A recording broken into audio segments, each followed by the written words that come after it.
Hello, Gamma's World. Today is day 10 of my 100-day journey before my birthday.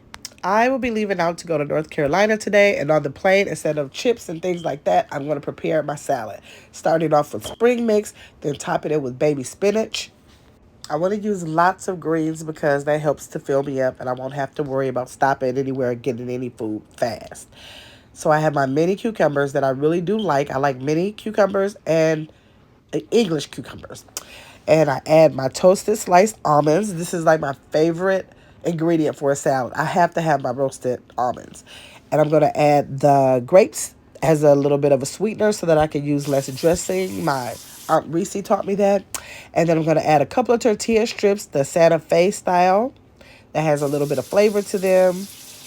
And yes, I am pescatarian, but Bacon Pieces by McCormick does not have real bacon in it, so I do use the bacon bit.